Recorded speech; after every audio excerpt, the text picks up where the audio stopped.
የክርስቶስን ልህቀትንና ክህነቱን መስዋዕቱን ነው። እነዚህ ሁለት ነገሮችን ነው የምናገኘው። ስለዚህ ሀሮን አትሪች ምን ይላል?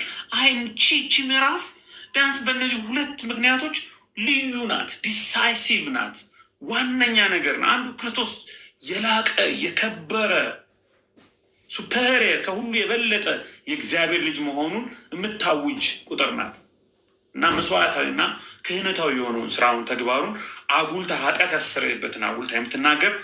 ስለዚህ የዕብራውያን መጽሐፍ የክሪስቶሎጂ መጽሐፍ ነው ልንለው እንችላለን። ክሪስቶሎጂ ጎልቶ የሚታይበት ከሁለት ከሶስት ሳምንት ይሁን አይዶ ነው ማን ሲናገር እንደነበረ እዚህ እኔም ቤት ከዮሐንስ ወንጌል ቀጥሎ ክርስቶስ በጣም ልቆ ጎልቶ የሚታይበት መጽሐፍ ነው ብሎ የተናገረ ሰው አስታውሳለሁ። አይ ቲንክ አኪ መሰለኝ። እስቲ ወደ ውስጥ እንግባ፣ ወደ ቁጥሮቹ እንግባ።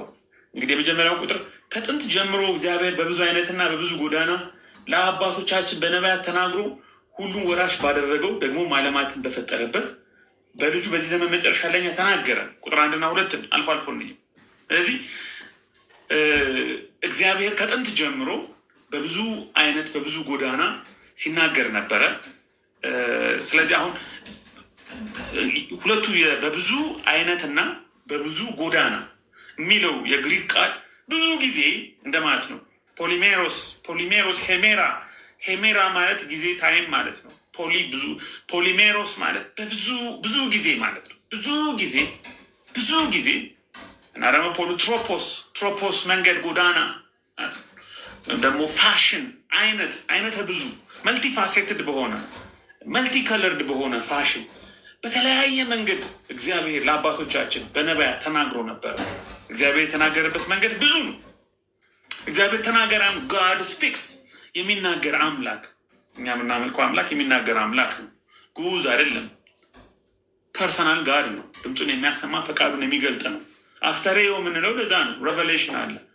አንዳንድ ጊዜ በፕሮቴስታንቱ ቴዎሎጂ ክሊርሊ ኮመን የሆነ ሬቨሌሽን አለ። እንደገና ደግሞ ስፔሻል የሆነ ሬቨሌሽን አለ። ኮመን ግሬስ አለ፣ ስፔሻል ግሬስ አለ። እዚህ በፍጥረት በኩል በነቢያቱ በኩል በብሉይ ኪዳን በተለያየ መንገድ የተናገረበት መንገድ እናውቃለን ማለት ነው። ኤክስቴንሲቭ የሆነ መልከ ብዙ የሆነ ንግግርን እግዚአብሔር በክርስቶስ ኢየሱስ በኩል ተናግሯል። ይሄ ሞድ ኦፍ ኮሚኒኬሽኖች ብዙ ሞድ ኦፍ ኮሚኒኬሽን ሳሉ በጣም ብዙ ዮሐንስ አፈወርቅ እንደዚህ ይላል፣ ብዙ የሆኑት ፍጹም ስላልሆኑ ነው ይላል። እና ይሄ ንግግር ራሱ ደስ ይላል። በብዙ መንገድ ላይ የተናገረው ድሮ ፍጹም አይደሉም፣ ኢምፐርፌክት ናቸው። አሁን ግን በብዙ መንገድ አይናገርም። ለምን? እነዚህ ብዙ መንገድ አያስፈልገውም። አንዱ አንዱን ፍጹም እንዲያደርገው፣ አንዱ አንዱን እንዲሞላው ብዙ መንገድ አያስፈልገውም። አንድ መንገድ ተገኘ።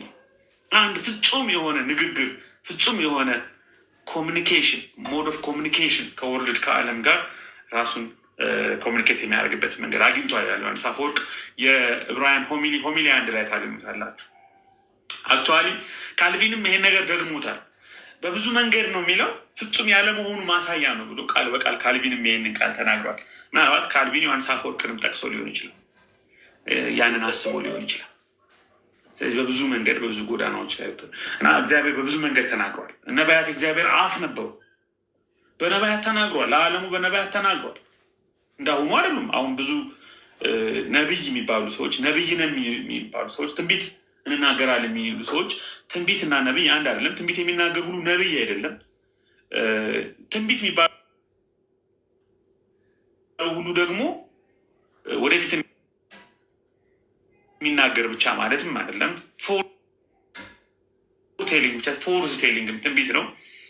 ግን እንደዚህ አይነት የጸጋ ስጦታዎችን ልዩ የሆኑ ጸጋ ስጦታዎች ነቢይ የሚሉ ትንቢት እንናገራለን የሚሉ ሰዎች በጣም በአሁኑ ሰዓት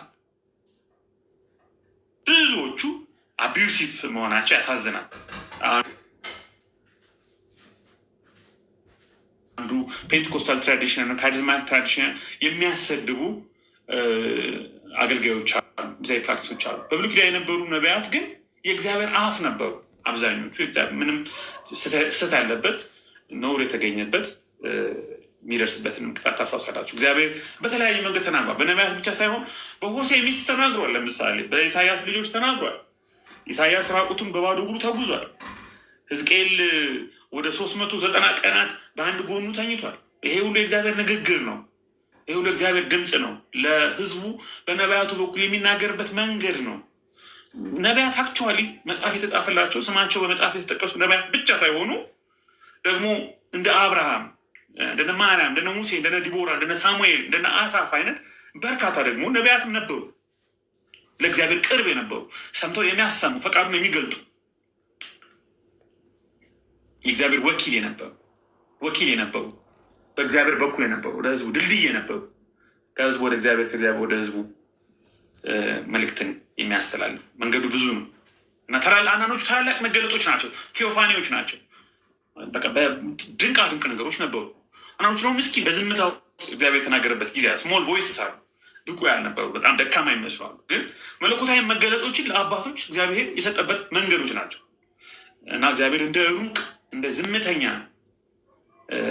ባለፈው ነግሬያቸዋለሁ። ዴይስቶች እንደሚሉት በቃ ዓለሙን ፈጥሮ እንደ ግድግዳ ሰዓት ሞልቶ የሸሸ ዲስታንት ፓስት ላይ ያለ አምላክ አይደለም እና ቃል በቃል ጋድ ቶክስ እንደውም ጋድ ቶክ እንደውም ካልተሳሳትኩ እና ቃሌ ሊያግዙኝ ይችላሉ። ካርል ባርት ኦር አንሰልም ራሱ አክቹዋሊ ካርል ባርት ይመስለኛል። ካርል ባርት ወይም ካልቪን ራሱ ቴዎሎጂ ምንድን ነው ሲባሉ ጋድ ቶክ ነው ብለዋል። ቴዎሎጂ ዋት ኢዝ ዘ ሚኒንግ ኦፍ ቴዎሎጂ ዋት ዘ ዴፊኒሽን ኦፍ ቴዎሎጂ? ቴዎሎጂ ኢዝ ጋድ ቶክ፣ ስለ እግዚአብሔር ማውራት ነው። ስለ እግዚአብሔር ማውራት ነው እና የሚናገር አምላክ ስለሆነ እግዚአብሔር ይናገራል። ጥንት ይናገራል በልዩ ልዩ መንገድ በነቢያት እግዚአብሔር ተናግሯል፣ አባቶቻችን ተናግሯል። አሁን ግን በምን መንገድ ተናገረ የሚለውን ነው የዕብራውያን መልእክት አንዱ የሚያነጻጽረው። አሁን በምን መንገድ ተናገረ? ኦኬ፣ በልጁ ተናገረ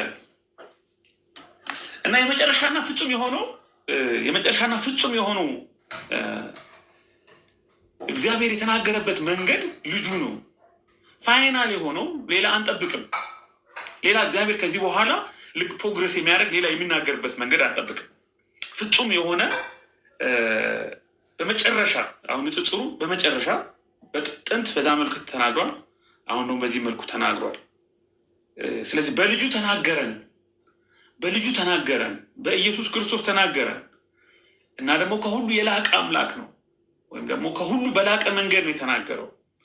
ላቅ ያሉ ኳሊቲዎቹንም ይናገራል። እንግዲህ ከአሁን በፊት አጥንተናቸዋል፣ ግን በተወሰነ ደረጃ የተወሰኑ ቦታዎችን ፎከስ አድርገን ልናይ እንችላለን። ኦኬ፣ ክፍሉን ድጋሚ አሁን እናንብብላችሁ። ከጥንት ጀምሮ እግዚአብሔር በብዙ አይነትና በብዙ ጎዳና ለአባቶቻችን በነቢያት ተናግሮ ሁሉን ወራሽ ባደረገው ደግሞ ዓለማትን በፈጠረበት በልጁ በዚህ ዘመን መጨረሻ ለእኛ ተናገረን። እርሱም የክብሩ መንጸባረቅ የባህሪው ምሳሌ ሆኖ ሁሉም በስልጣኑ ቃል እየደገፈ ኃጢአታችንን ካነጻ በኋላ በሰማያት በግርማው ቀኝ ተቀመጠ። የመጀመሪያው ሀሳብ ሁሉን ወራሽ ባደረገው የሚለው ኢየሱስ ክርስቶስ ወራሽ ነው እና አንድ ሰው ሲናገር ወራሽ ነው ስትል ከልጅነት መብት ጋር የሚያያዝ ነገር ነው። ልጅ ነው፣ በልጁ ተናገረ። ወራሽ በሆነው በልጁ ተናገረ። እዚህ ሁሉ ነገር ወራሽ ነው እና to become the owner of or to become the one to whom all things belong ብለው ተርጉመውታል አንዳንድ ቨርዥኖች። ሁሉ የእሱ የሆነ የሁሉ ባለቤት የሆነ ሁሉ የተሰጠው ሁሉን የያዘ የሚጎለው ነገር የሌለ የአባቱ የሆነው ሁሉ የእሱ የሆነ እና ፓወርፉል የሆነ ክሪስቶሎጂካል ተርም ነው። ኢየሱስ ክርስቶስ ወራሽ ነው። ስልጣኑን ወርሷል እና በፍጥረት ውስጥ እንደውም ዮሐንስ አፈወርቅ ኮሚኒ ስታነቡ መፍጠሩ ራሱ ፍጥረቱን ማስገኘቱ ፍጥረቱን ማስተዳደሩ ፍጥረቱን አስገኝቶታል። እሱ ኤጀንት ኦፍ ጋድስ ክሬሽን ወርክ ነው። ለዚህ እግዚአብሔር የመፍጠሩ ኤጀንት ነው። ደግሞ በስልጣኑ ቃል እየደገፈ እያስቀጠለው ነው። ኦነርሽፑን ራሱ የሚያሳይበት መንገድ ነው ያ እና በጣም በሚገርም ሁኔታ እኔ ራሱ ይህንን ዕብራውያን ሳጠና የደረስኩት ይሄ ቃል ወራሽ የሚለው ቃል በየትኛውም የአይሁድ ጽሑፎች ውስጥ አይገኝም ወይም አልተሰጠም። ለሌላ ለማንም አልተሰጠም። ለኢየሱስ ክርስቶስ ብቻ የተሰጠ ቃል ወራሽ የሚለው ቃል እና ይሄ